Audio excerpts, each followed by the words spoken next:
like had a motel at that time and let everybody stay there. It was they were amazing. 'Cause we just really had to, like you said, like pull all the resources we possibly had to just get it to happen. When you finished post-production on this, talk me through finishing the film and then getting it distributed by Lionsgate. How long was that process? What were the stepping stones? Was it relatively easy? Did it happen quickly? Just talk us through it. It happened really, really fast. We had finished filming Christmas time, and we sort of had Christmas off and had a break. And in January, we cut together the trailer for it, which is pretty much the same trailer that you see online now. And our sales agent took it to the European Film Market in Berlin, which was in February. And we had sold most major territories there at that festival, the very first time. So then we had a whole bunch of pre-sale agreements, which I later got some more investors on board to sort of fund those pre-sale agreements, which allowed us then to go and do a proper sound mix and finalize all the rest of it. So we spent, the most expensive part of the film was the actual sound mix.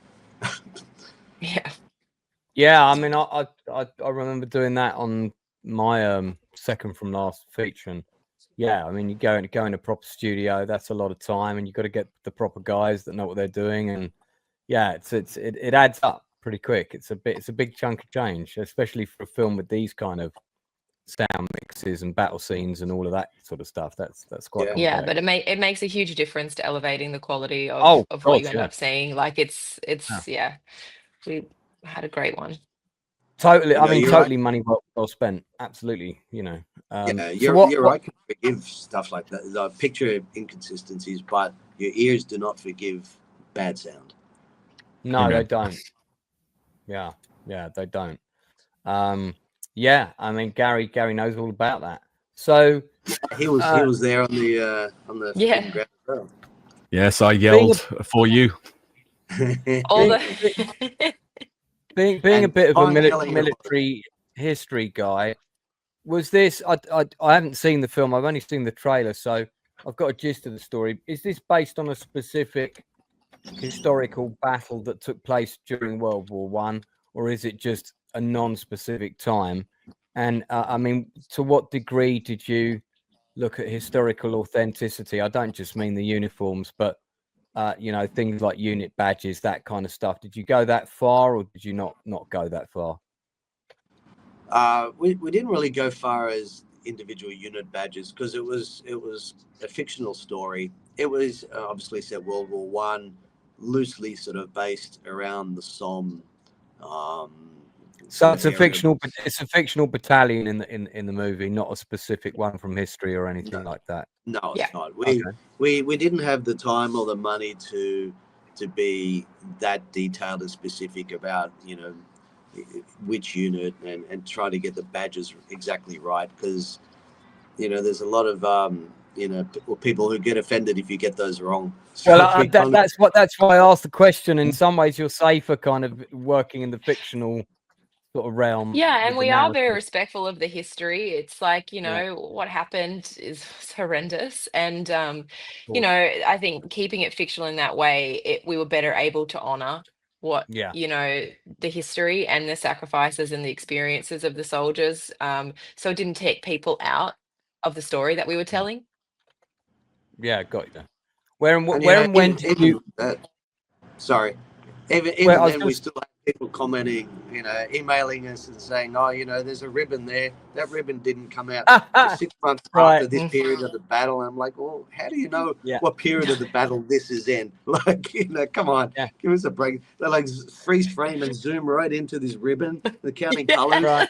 Like, oh, come on, please. Maybe that was somebody. Kick that rubber. Where and when did you have your first big screening of this with I'm assuming you had some kind of public screening like in Sydney or somewhere like that on a big screen. Where and when did that happen, and what was it like? I guess the first one was the premiere here in Sydney. Yeah. Was that Fox? Well, yeah, not Fox Yeah, now, was it? is it? Yeah, It's the Disney. entertainment. So yeah, this is the entertainment quarter in Sydney. That's where our offices are. And there's quite a big sort of Art Deco cinema there that's really beautiful that we had our main premiere. But you know, we had like, you know, screenings in America, in LA, all over the world. We had you know, at least one premiere. There was several in Sydney as well that we went to. Yeah, lots of Q&A screenings and things like that. Yeah. We did a small theatrical run with the film that we sort of sponsored ourselves.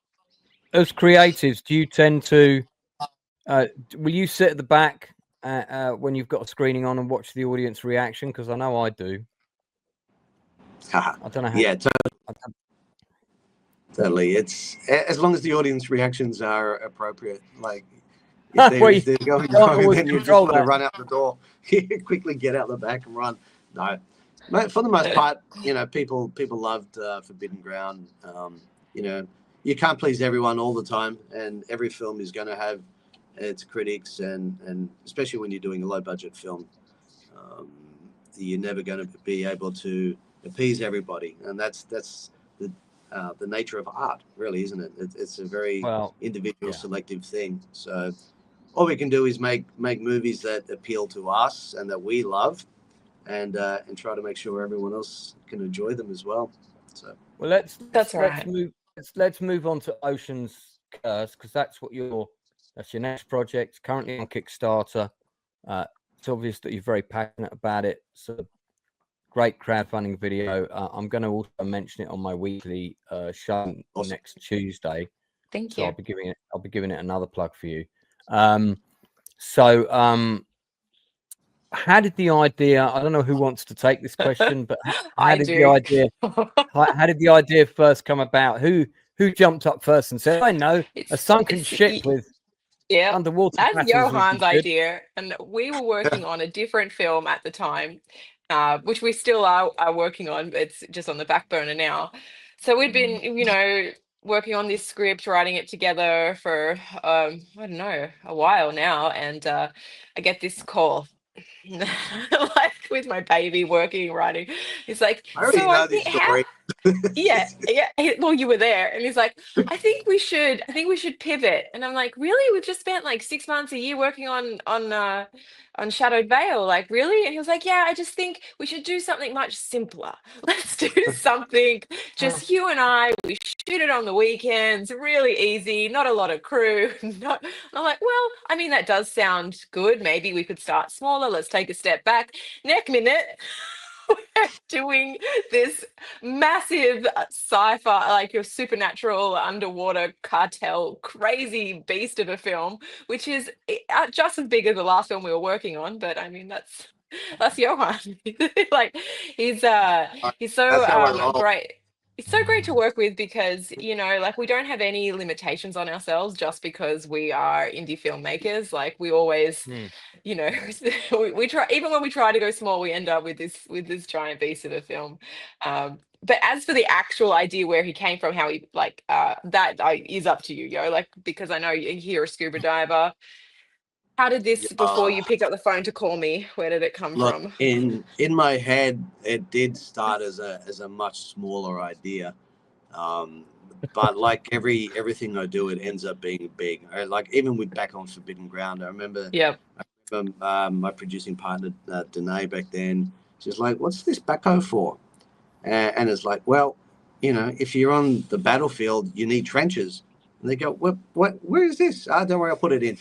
So it's kind of like, I can't do things small, but what I excel at is doing things within the scope of my ability. So, for instance, like the Shadowed Veil that we're working on, it was mostly an animated project, and there were things in there that I just needed a bigger team to accomplish. There's a lot more motion capture, and it's not something that we could do with a small crew. And then, you know, like I said, I've always been a scuba diver, dive shipwrecks all my life. And I don't know where in my brain these things come up from, but they kind of just evolve. So,